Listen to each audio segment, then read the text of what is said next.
तो देखिए गाइस यहाँ पर हिंदी का जो आपका पेपर है उसका फुल सोल्यूशन मिलेगा। ये 3 कॉपीज आप देख सकते हो और इन 3 कॉपीज में पूरा पेपर हल करके आपको दिखाया गया है। तो हिंदी की पूरी तैयारी आप यहाँ पर करोगे तो बस ये वीडियो आपको एंड तक देखना है। इस कॉपी को देख लीजिए, ठीक है। ये 3 कॉपी है, इनमें आपको पूरा पेपर बताया गया है हल करके।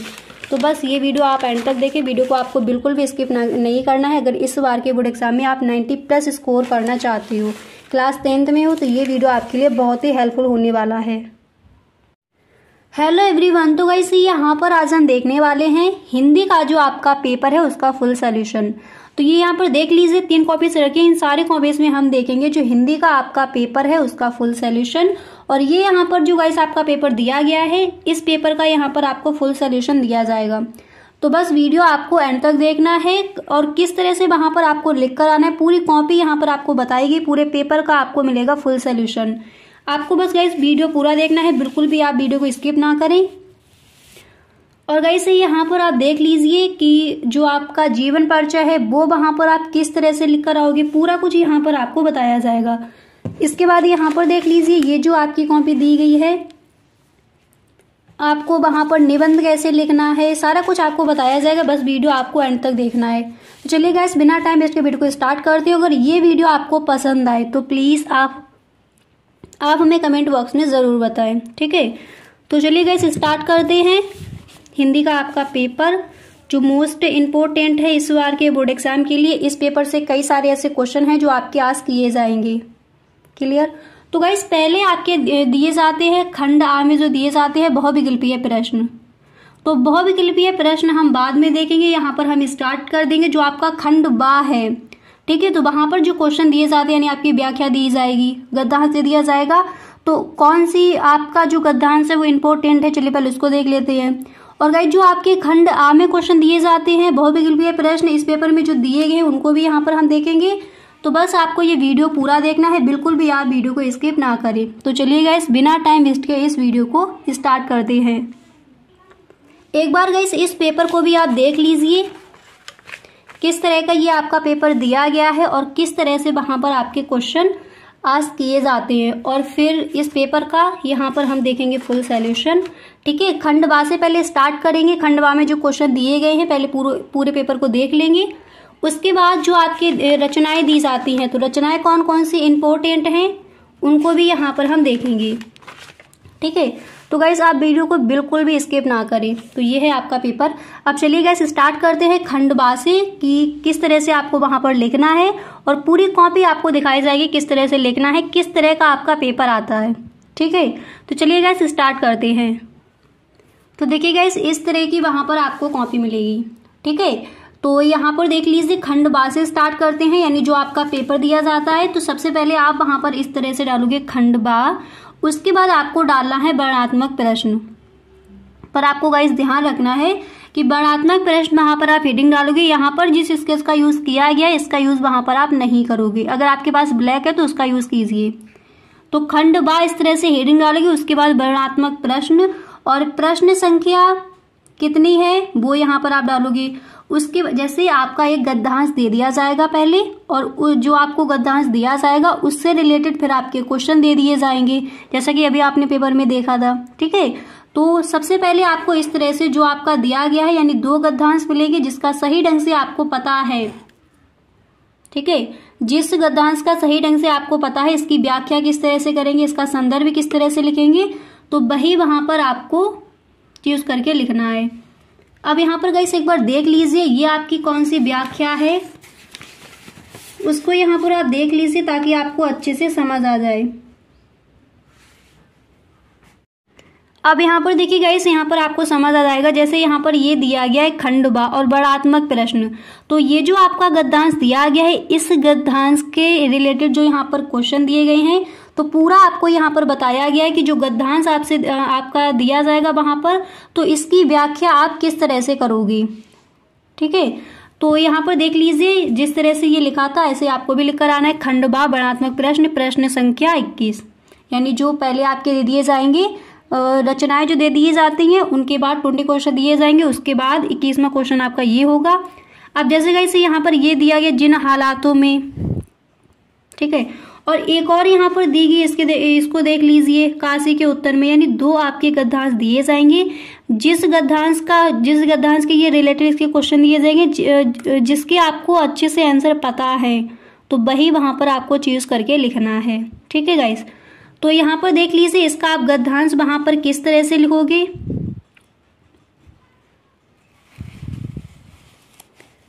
यहाँ पर देखिए, जब कोई भी आपको अगर गाइस वहां पर दिया गया है तो आपको पहले इस तरह से हेडिंग डालनी है। पहला क्वेश्चन आपका यही होता है कि उसका आपको संदर्भ लिखना है, तो आप यहाँ पर इस तरह से हेडिंग डालो, गद्यांश का संदर्भ। उसके बाद हेडिंग डालने के बाद आप लिखोगे, यह प्रस्तुत गद्यांश हमारी पाठ्य पुस्तक हिंदी के मित्रता। अगर आपको सही ढंग से पता है कि ये किस चैप्टर से लिया गया है, तो वहां पर आप एकदम हाईलाइट करके लिखोगे कि एग्जामिनर को सही ढंग से दिख जाए कि आपने जो चैप्टर का नेम है और जो उसके ऑथर आपने एकदम सही से लिखा है। ठीक है, तो यह प्रस्तुत गद्यांश हमारी पाठ्य पुस्तक हिंदी के मित्रता नामक पाठ से लिया गया है। इसके लेखक आचार्य रामचंद्र शुक्ल है। ठीक है, इसके बाद आपको क्या करना है आगे देख लीजिए। अब इसके बाद गाइस इससे रिलेटेड दिए जाएंगे आपको वहां पर क्वेश्चन। अब यहाँ पर सेकंड क्वेश्चन आपको क्या दिया जाता है, रेखांकित अंश की व्याख्या कीजिए। अब गाइस इसकी आप व्याख्या किस तरह से करोगे, तो पहले यहाँ पर जो आपका गद्यांश दिया गया है उसको देख लीजिए। जैसे आपको गाइस ये गद्यांश दिया गया है, ठीक है, और इससे रिलेटेड जो क्वेश्चन है इनके आंसर यहाँ पर हम देखेंगे। इस तरह से क्वेश्चन आता है कि निम्नलिखित गद्यांशों में से किसी एक पर आधारित प्रश्नों के उत्तर दीजिए। तो यह कोई बात नहीं है, तो यहाँ पर क्या दिया जाएगा कि रेखांकित अंश की व्याख्या कीजिए। पहले आपको इस गद्यांश को पढ़ना है और जितने भी ये आपकी लाइन है यानी रेखांकित अंश जितना है उतने की आपको वहां पर व्याख्या करनी है। पहला क्वेश्चन क्या होता है, उपर्युक्त गद्यांश का संदर्भ आपने देख लिया, रेखांकित अंश की व्याख्या। अब रेखांकित अंश की यहाँ से लेकर समाज में विभिन्नता देखकर लोग एक दूसरे की ओर आकर्षित होते हैं, तो इसकी आपको वहां पर व्याख्या किस तरह से करनी है। अगर गाइस अभी तक आपने कुछ भी नहीं पढ़ा है तो इसी तरह से जो भी आपके पेपर है सारे ही पेपर आपको इसी तरह से हल कराए जाएंगे। तो इस चैनल को आप सब्सक्राइब कर लीजिए, क्योंकि जो भी आपके पेपर हैं उनके फुल सोल्यूशन आपको मिलेंगे इसी चैनल पर। हिंदी की अच्छे से आप अपनी तैयारी कर पाओगे। क्लियर।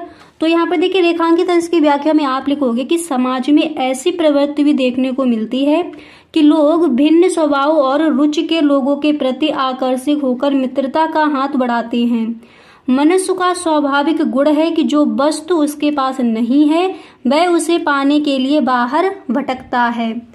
तो यहाँ पर देख लीजिए इस तरह से आपको व्याख्या करनी, इसी तरह से आपको लिखना है रेखांकित अंश की व्याख्या। अब इसके बाद यहाँ पर देखिए दूसरा आपका क्या दिया गया है क्वेश्चन, उसको देख लीजिए। दूसरा क्वेश्चन है कि एक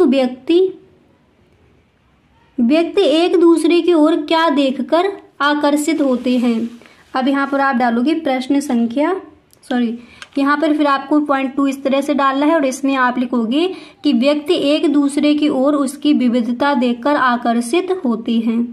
अब यहाँ पर आपने देख लिया जो आपका गद्यांश का दिया जाता है, ठीक है। इसके बाद यहाँ पर देखिए 2 दिए जाएंगे, जिसका आपको सही ढंग से पता है तो वही वहां पर आप लिख कर आओगे और ये आपके लिए इंपॉर्टेंट है पेपर। इसके बाद यहाँ पर देखिए नेक्स्ट क्वेश्चन ये आपको दे दिया जाएगा, इसको देख लीजिए कि निम्नलिखित पदांशों में से किसी एक पर आधारित प्रश्नों के उत्तर दीजिए। एक आपका ये यहाँ पर दिया गया है और इसके बाद यहाँ पर देख लीजिए दूसरा आपको ये दिया गया है, ठीक है। तो पूरे पेपर का यहाँ पर आपको गाइस मिलेगा फुल सॉल्यूशन, तो बस वीडियो आप एंड तक देखिए। इसमें क्वेश्चन आपके हैं कि उपर्युक्त काव्यांश का संदर्भ लिखिए, पुर से कौन निकली और मार्ग में 2 पग रखते ही क्या हुआ। ये यहाँ पर आपको क्वेश्चन दिए गए हैं। तो चलिए इन क्वेश्चंस के यहाँ पर हम आंसर देख लेते हैं। तो ये है आपकी कॉपी और किस तरह से वहां पर आप आंसर लिखोगे पूरा आपको यहाँ पर दिया जाएगा। अगर आपको गाइस स्क्रीनशॉट लेना है तो आप स्क्रीनशॉट ले लीजिए। देखिए पहले इस तरह से आपको लिखना है, फिर पदांश का जो संदर्भ है वो आप वहां पर इस तरह से लिख कर आओगे कि प्रस्तुत पदांश हमारी पाठ्य पुस्तक हिंदी के वन पथ पर नामक पाठ से लिया गया है और इसके रचयिता कौन है। अगर आप गद्य में लिखोगे तो लेखक लिखोगे और जब पद्य का लिखोगे तो वहां पर आपको रचयिता या फिर कवि लिखना है। तो इसके रचयिता तुलसीदास जी हैं। इसके बाद सेकंड क्वेश्चन क्या था कि पुर से कौन निकली, आप लिखोगे कि पुर से श्री राम की प्रिय सीता जी निकली, ठीक है। और थर्ड क्वेश्चन था कि मार्ग में 2 पग रखते ही क्या हुआ। देखिए आप लिखोगे कि मार्ग में 2 पग रखते ही सीता जी की आंखों में आंसू आ गई, उनके माथे पर पसीने की बूंदें झलक आई, उनके होंठ सूख गए। क्लियर, इस तरह से लिखना है। इसके बाद अगला क्वेश्चन आपका यहाँ पर क्या दिया गया है, आप उसको देख लीजिए। देखिए अगला क्वेश्चन है कि निम्नलिखित संस्कृत गद्यांशों में से किसी एक का ससंदर्भ हिंदी में अनुवाद कीजिए। अब देखिए व्याख्या आपको अपने शब्दों में करनी होती है, और अगर आपका अनुवाद हिंदी में दिया गया है तो जो यहाँ पर ये लिखा है इसका आपको हिंदी में सिर्फ अनुवाद करना है, अपनी तरफ से यहाँ पर आपको शब्द नहीं जोड़नी। ठीक है, जो भी लिखा है इसका आपको हिंदी में अनुवाद करना होता है संस्कृत में। तो आप ये गलती बिल्कुल भी ना करें, अपने पास है उसमें आपको कुछ भी ऐड करके नहीं लिखना है। व्याख्या में आप लिख सकते हो, यहाँ पर आपको ऐसे इस तरह से नहीं लिखना। ठीक है, तो यहाँ पर ये आपको क्वेश्चन दिया गया है, और इसके बाद एक और यहाँ पर आपका दिया गया होगा। ठीक है, अथवा में ये आपका दे दिया गया। तो आपको करना क्या है, जिसका आपको एकदम सही ढंग से पता है तो उसी का वहां पर आपको संदर्भ लिखना है और इसके बाद हिंदी में अनुवाद करना है। तो गाइस यहाँ पर देख लीजिए, इस क्वेश्चन का भी आंसर आपको वहां पर संदर्भ किस तरह से लिखना है। देखिए, और यहाँ पर आप लिखोगे कि गद्यांश का संदर्भ, पहले आपको इस तरह से लिखना है, ऐसा नगरी कार्यतः, फिर आप गद्यांश का संदर्भ लिखोगे कि प्रस्तुत संस्कृत गद्यांश हमारी पाठ्य पुस्तक हिंदी के वाराणसी नामक पाठ से लिया गया है।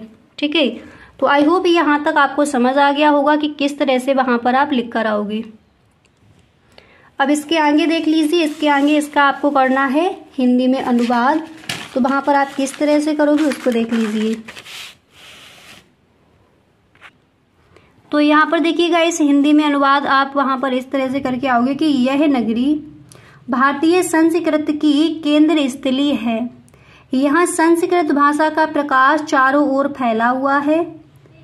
मुगल युवराज, इसके बाद आप लिखोगे कि मुगल युवराज दाराशकोर ने यहाँ आकर शास्त्रों का अध्ययन किया, वह यहाँ के ज्ञान से प्रभावित हुए, उन्होंने उपनिषदों का अनुवाद फारसी भाषा में किया।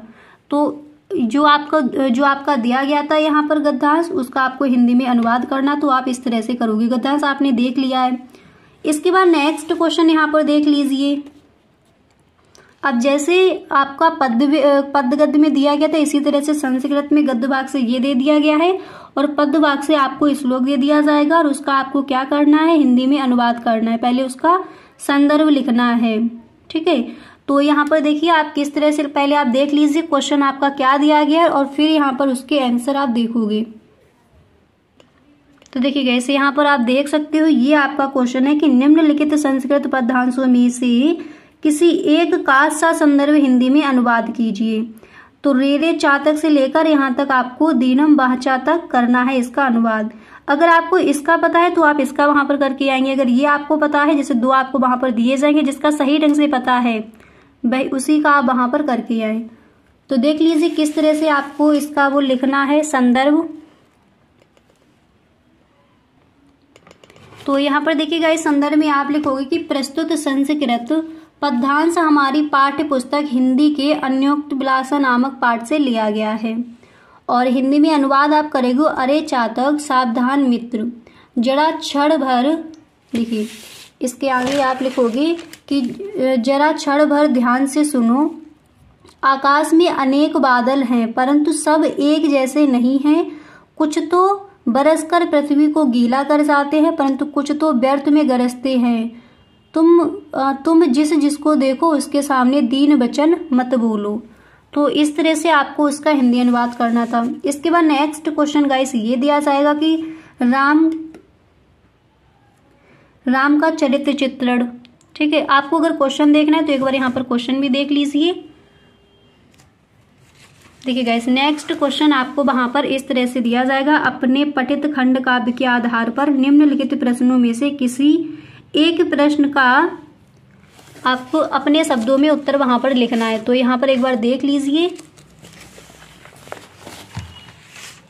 देखिए गाइस, इस तरह से आपके वहां पर क्वेश्चन दिए जाएंगे और आपको यहाँ पर कौन सा लिखना है,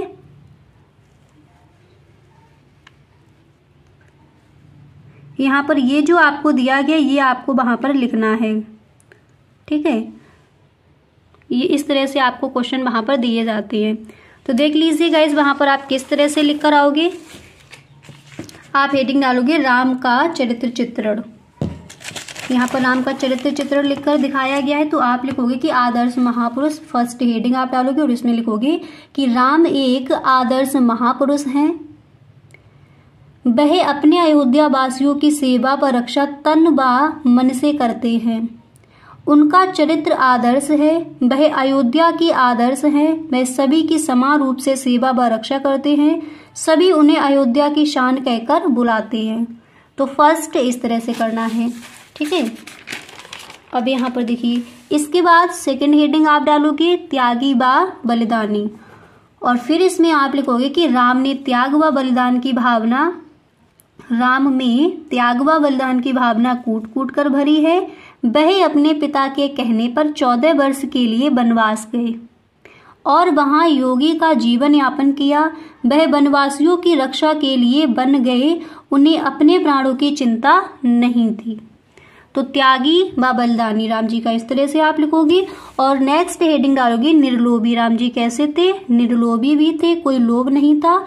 इसमें आप लिखोगे कि राम में किसी प्रकार का लोभ नहीं है। वह पिता की मृत्यु के बाद अयोध्या पर राज कर सकते थे, परंतु उन्होंने राजगद्दी का लोभ ना दिखाते हुए अपने कर्तव्य का पालन किया, ठीक है। इसके बाद आप लिखोगे मातृ प्रेमी, और इसमें आपको लिखना है कि राम अपनी माताओं तथा भाइयों से अगाध प्रेम करते थे। वह भरत को राजगद्दी संभालने को कह रहे थे।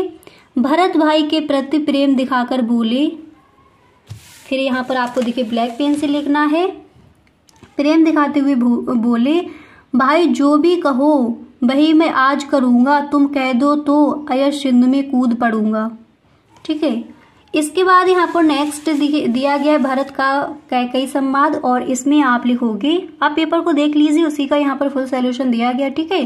बार बार क्वेश्चन यहाँ पर नहीं दिखाए जा रहे, आप उसको देख लीजिए, उस पेपर का आपको फुल सॉल्यूशन मिल रहा है। इसी तरह से जो भी पेपर है सारे पेपर के आपको फुल सॉल्यूशन मिलेंगे। और कैकेयी का भरत कैकेयी संवाद में आप लिखोगे कि कैकेयी अपने भवन में चुपचाप बैठी थी। भरत को देखकर उसने भरत को गले से लगा लिया। भरत ने पिता तथा भाइयों की अनुपस्थिति का कारण पूछा। कैकेयी ने रोते हुए स्वर में राम लक्ष्मण के वनगमन तथा पिता की मृत्यु का संवाद सुनाया। यह सुनकर भरत जमीन पर गिर पड़े। और फिर आप लिखोगे कि चेतना लौटने पर कैकेयी ने उन्हें समझाया कि राम वन में रहने वालों की रक्षा करने के लिए वन में गए हैं। पिता इस बात को सहन ना कर सके और अपने प्राण त्याग दिए। भरत ने कहा कि सभी मुझे दोषी ठहराएंगे, मैं माताओं को अपना मुंह कैसे दिखाऊंगा। सभी यही सोचेंगे कि भरत को राजगद्दी की लालसा होगी। भरत ने अपनी माता से कहा, मांग अवध का राज किया, अपने मन भाया, किंतु भरत के राज तिलक का भाल अयस का तिलक लगाया।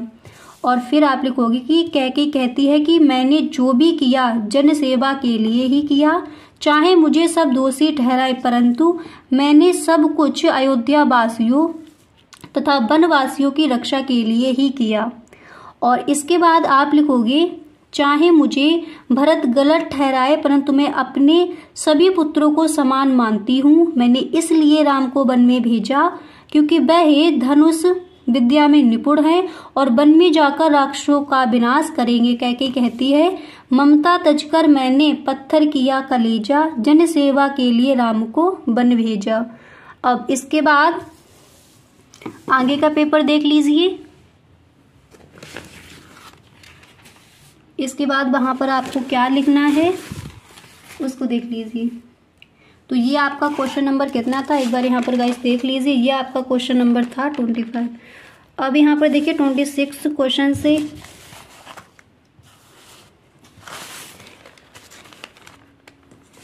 अब यहाँ पर देखिए आप इस तरह से डालोगे प्रश्न संख्या 26।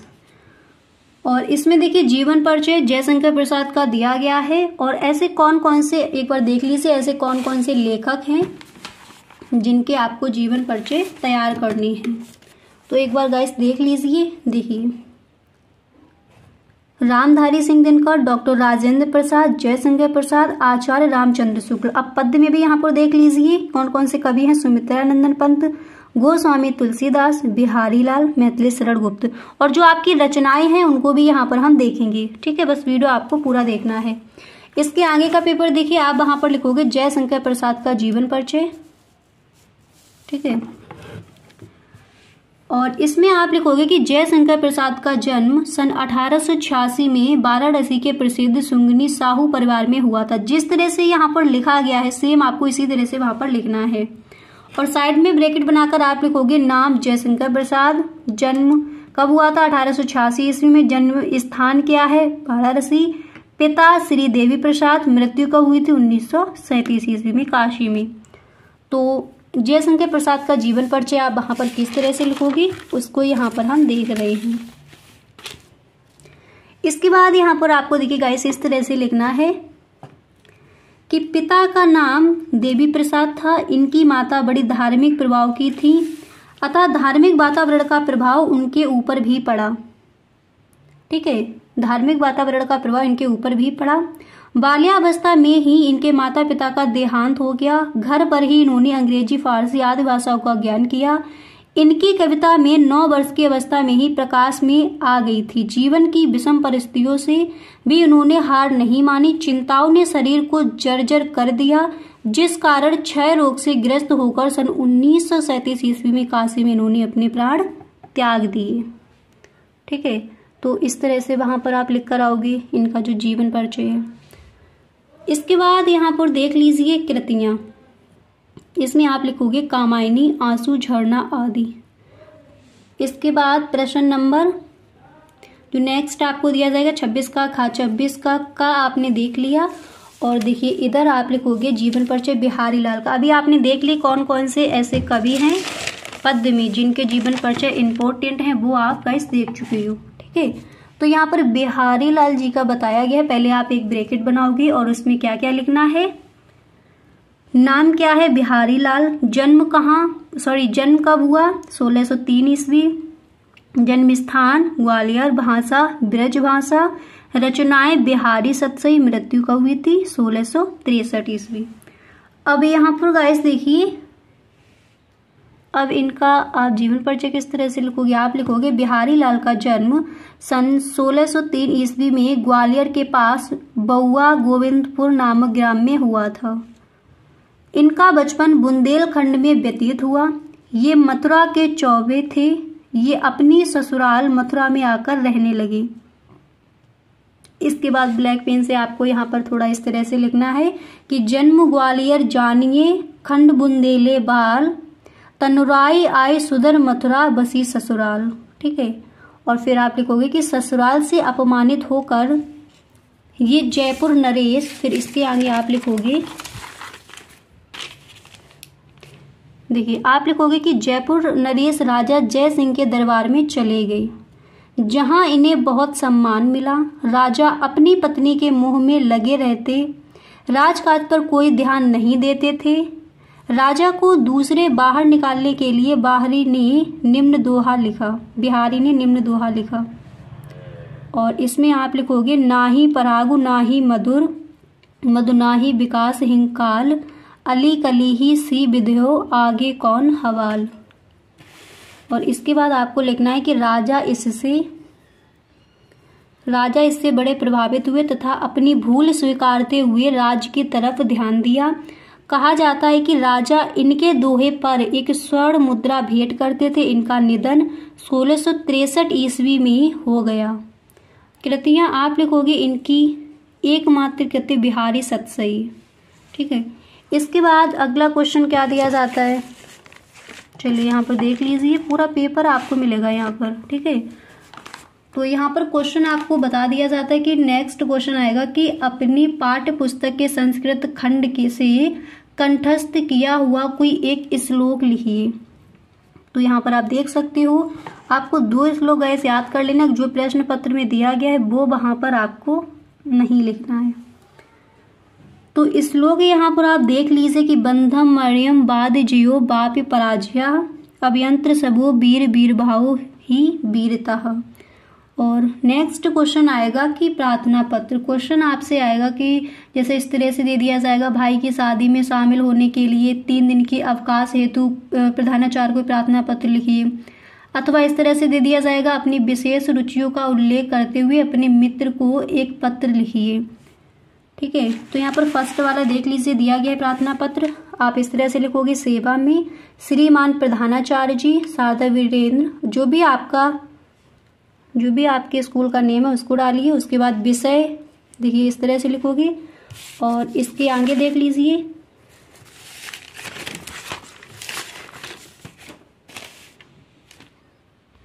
इसके आगे आप लिखोगे, महोदय सविनय निवेदन यह है कि मेरे भाई का विवाह 24 अक्टूबर, और जो भी आपको यहाँ पर डालनी है, को होना तय हुआ। मंगलिक कार्यक्रम में सम्मिलित होने हेतु मैं विद्यालय आने में असमर्थ रहूंगा। कृपया आप मुझे, और जो भी आपको डेट डालनी है, प्रदान करने का कष्ट करें, आपकी महान कृपा होगी। ठीक है, और आप इधर दिनांक डाल दीजिए, और जो भी आपका नेम है वो। क्वेश्चन नंबर 29 क्या दिया गया है, चलिए उसको देख लीजिए। तो यहाँ पर आप देख सकते हो क्वेश्चन नंबर 29 आपका क्या है, दिया जाता है निम्नलिखित प्रश्नों में से किन्हीं 2 प्रश्नों के संस्कृत में लिखिए। आपको क्वेश्चन दे दिए जाएंगे, जैसे अस्माकं संस्कृतः का नियमा, कूपा किमर्थ दुखम अनुभवति। ठीक है, और इसी तरह से श्वेत केतु का आसीत, तो यहाँ पर आंसर है कि श्वेत केतु आरूढ़ आसीत। नेक्स्ट है कि मित्र दर्शनेन किम वर्तते, तो मित्र दर्शनेन अल्लाहदा वर्तते। तो इस तरह से एक बार क्वेश्चन देख लीजिए, अगर आपको समझ नहीं आ रहा है कि क्वेश्चन क्या वहां पर है और आंसर क्या दिया गया, तो देख लीजिए, ये है आपके क्वेश्चन। अगला क्वेश्चन है, निम्नलिखित में से किसी एक विषय पर निबंध लिखिए। ठीक है, तो यहाँ पर निबंध जैसे पर्यावरण सुरक्षा, अनुशासन की समस्या, देश प्रेम, जीवन में कंप्यूटर का महत्व, नई राष्ट्रीय नीति। ठीक है, तो यहाँ पर गाइस देख लीजिए आप, प्रश्न संख्या 30 पर्यावरण सुरक्षा पर लिखा गया है। तो आप लिखोगे, पर्यावरण 2 शब्दों परि प्लस आवरण से मिलकर बना है। परि का अर्थ है चारों ओर तथा आवरण का अर्थ है घेरा, अर्थात हमारे चारों ओर का घेरा ही पर्यावरण कहलाता है। तो ये बहुत ही ईजी है, इसको आप यहीं पर याद कर लीजिए। ठीक है, क्या है पर्यावरण, की पर्यावरण 2 शब्दों पर्यावरण से मिलकर बना है। परि का अर्थ है चारों ओर तथा आवरण का अर्थ है घेरा, अर्थात हमारे चारों ओर का घेरा ही पर्यावरण कहलाता है। और नेक्स्ट प्रस्तावना, इसमें आप लिखोगे, हमारे चारों ओर वायुमंडल में गैसें एक विशेष अनुपात में रहती हैं। यही गैसें यदि दूषित हो जाएं तो इन गैसों का अनुपात कम ज्यादा हो तो पर्यावरण, देखिए, तो पर्यावरण दूषित हो जाता है, अर्थात हमारे चारों ओर का वातावरण यदि दूषित हो जाता है तो इसे पर्यावरण प्रदूषित होना कहते हैं। पर्यावरण प्रदूषण निम्न प्रकार से होता है। फर्स्ट हेडिंग आपको डाली है वायु प्रदूषण, और वायु प्रदूषण हेडिंग डालने के बाद गाइस आप लिखोगे, पर्यावरण में गैसें एक विशेष अनुपात में रहती हैं। यदि इनके अनुपात में कम ज्यादा होती है तो वायु प्रदूषित होती है। उद्योगों से निकलने वाले धुएं के कारण पर्यावरण दूषित होता है। वाहनों के धुएं से वायु प्रदूषण होता है तथा हमें सांस लेने में तकलीफ होती है। और यहाँ पर आप हेडिंग डालोगे, जल प्रदूषण, हमारे वातावरण में एक मुख्य घटक जल भी है। जल हमारे शरीर का अभिन्न हिस्सा है। यदि जल है तो फल है। तो यहाँ पर देखिए गाइस, अब नेक्स्ट यहाँ पर देखिए आपको वहां पर क्या लिखना है। अब देखिए यहाँ पर नेक्स्ट कॉपी ये है आपकी, और इसके आगे आपको वहां पर क्या लिखना है उसको देख लीजिए।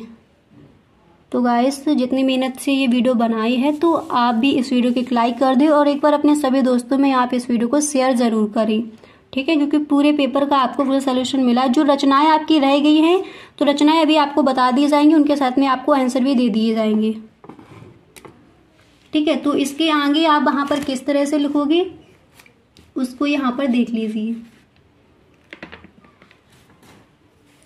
तो गाइस रचनाएं आपकी जो मोस्ट इम्पोर्टेंट हैं उनको, जैसे मित्रता निबंध के अनुसार विश्वास पात्र मित्र है। ऑप्शन मिलेंगे जीवन एक औषध, जीवन का अमृत, जीवन का आधार, पैरों में बंदी चक्की। तो राइट ऑप्शन आप वहां पर लिखोगे जीवन की एक औषध। अभी आगे का पेपर यहाँ पर देखेंगे। और जैसे इसको तैयार कर लीजिए, चंद्रगुप्त किस विधा की रचना है। ऑप्शन मिलेंगे कहानी, उपन्यास, नाटक या फिर निबंध। तो नाटक सही हो जाएगा ऑप्शन, ठीक है। तो ये आपको वहां पर इस तरह से क्वेश्चन वहां पर दिए जाएंगे। चलिए इसको देख लीजिए। आप लिखोगे हमें सदैव जल को स्वच्छ रखना चाहिए, नदियों तालाबों में कचरे को नहीं डालना चाहिए, इससे जल प्रदूषित होता है। अनेक कारखानों में उपयोग न करने वाली विषैली वस्तुएं तालाबों में डाल दी जाती हैं। अनेक प्रकार की गंदगी तालाबों नदियों में फैलाते हैं। यदि हम तालाबों नदियों में गंदगी फैलाएंगे तो हमें बीमारियां होंगी। नेक्स्ट हेडिंग पड़ेगी ध्वनि प्रदूषण, ठीक है। तो चलिए इसके आगे का पेपर वहां पर आप